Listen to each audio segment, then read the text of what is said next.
previous episode of Dirt Tracks, we started talking about the Hatfield McCoy Trail network and the systems that are involved in that network. We broke the trail systems down into two separate chunks, northern trails and southern trails. And in that episode, we looked at the northern trails, went through each one individually, and talked about what makes them unique and why you should go there. Today, we're going to talk about the 4 southern trail systems, and again, cover off what makes each one of those trails unique and why I think the southern trails offer something that almost no other place in the country does. The 4 southern trails in the Hatfield McCoy network are Pinnacle Creek, Warrior, Indian Ridge, and Pocahontas. And the thing that makes these 4 trails unique, even within the network of Hatfield McCoy, is that each one of them is connected together. So you can literally ride the entire way across all 4 systems, covering almost 400 miles of trail. Connected to these 4 different trail systems is no less than 11 different communities, each one accessible by the trail. So you'll never have to worry as you're riding across these 4 networks and covering this 400 miles of trail that you won't be able to get access to amenities like food and lodging and gas. There's always something right around the corner.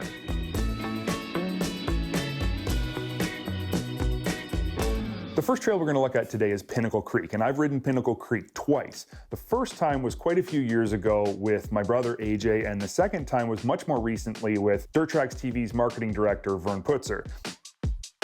Both times we had the best time, and both times we managed to do some things that weren't ATVing, but were just as interesting to do in the area and things that you can really only do in the area of Pinnacle Creek.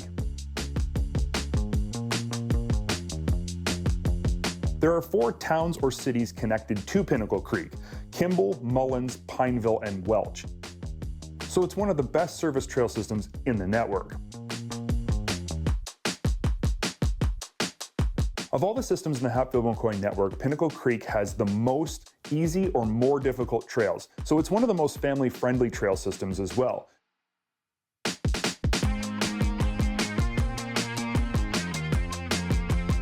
The trails are much more wide open and easy to ride, so they're great for the whole family. The trails themselves are kind of like roads in many cases, some low-lying areas that runs right along the edge of a river, so it's very pretty, and it's actually very cool on a hot summer day. The water helps keep the air around there cool. There's some excellent vistas you can see and look way across the countryside, so it's a great system to take your whole family if you're looking for a more mellow day on the trail, something that won't intimidate anybody, but is still a ton of fun. A couple of the extracurricular activities that I've done while riding the Pinnacle Creek system are whitewater rafting, which is super awesome on the new river and is an easy drive from the riding areas of Pinnacle Creek trails. And the other one is riding motorcycles. Hatfield McCoy actually has their own map for motorcycle riders called the Devil's Den to show you some of the best roads that you will never forget.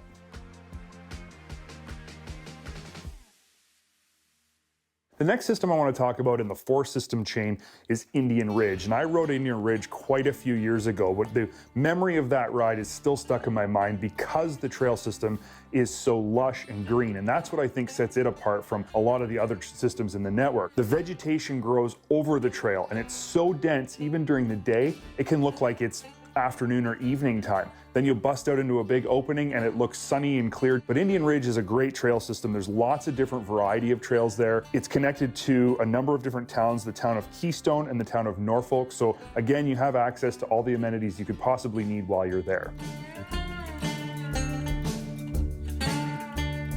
Another draw of the Indian Ridge system would be the variety of trails, and especially if you're not looking for the most extreme trails and you want to have a more sort of relaxed ride with your family. 64% of the trails are in the easy or more difficult categories. If you're going to ride Indian Ridge, one of the best places to stay that I've found is the Ashland Campground. It's ATV friendly, has all different types of accommodations, whether you have an RV, you want to stay in a partially serviced cabin, a full service cabin, there's a general store right on site. It's a great place to stay, and they might be just one of the most welcoming businesses to ATVers. To get from Pinnacle Creek to Indian Ridge, Hatfield McCoy actually built their own trail connector, and it's not a small trail, it's quite long, but it's the only way to get between the two. And it was extremely important because that trail connector is what connects Pinnacle Creek, Warrior, Indian Ridge, and Pocahontas. Without it, there wouldn't be a four-system network. The next trail I want to talk about is Pocahontas, and it is the most easterly trail in the Hatfield McCoy network. It's also the second most southerly trail in the network. Pocahontas is connected to the towns of Bramwell, and I got to get this right, Madawaska, Montcalm. Probably didn't get that right, but we'll try anyway. And those two towns service the entire trail system and have all the amenities you could need to have a great trip. But one of the things about Pocahontas to keep in mind is that if you want to ride across all four of these systems, it's the place to start because it is on the most easterly side.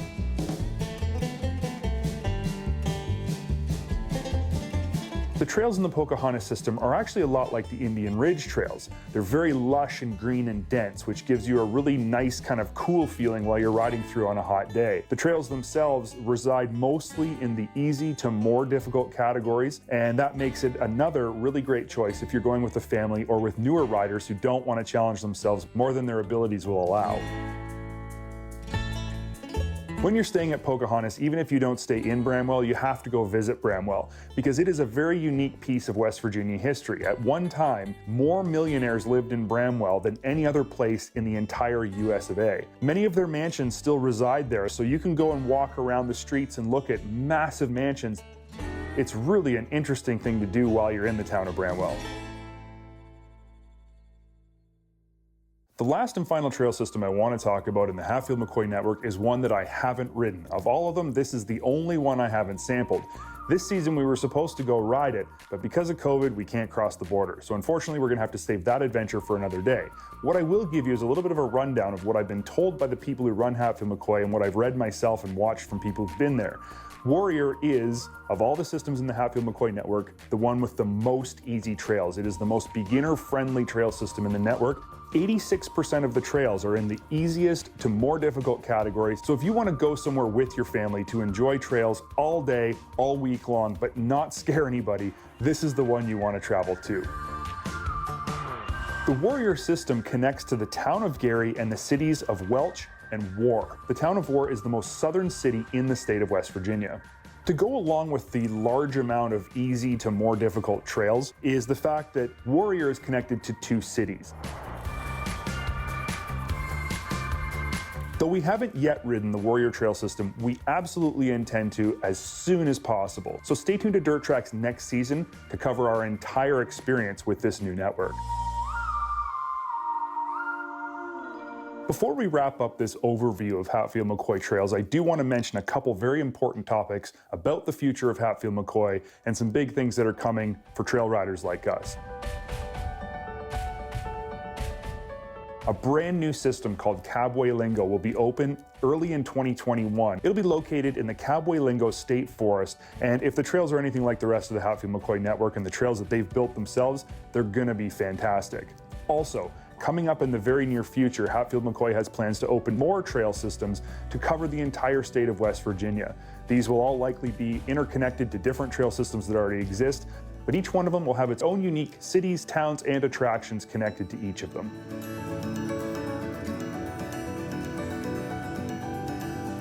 If there's one thing you can definitively say about Hatfield McCoy, it's that they are dedicated to opening more trails within the state of West Virginia for trail riders like you and I. It doesn't seem like there's any plans to stop developing trails in the near future. Definitely stay tuned to Dirt Trax in the near future because we will have full ride reports on each of the trail systems as they open and let you know what we think and why each one of them is definitely visit worthy. If you've enjoyed this segment, make sure you hit the like button and also comment down below because we love hearing from our fans and we try to reply as much as possible. And also make sure you subscribe because here at Dirt Trax, we've always got cool stuff coming your way.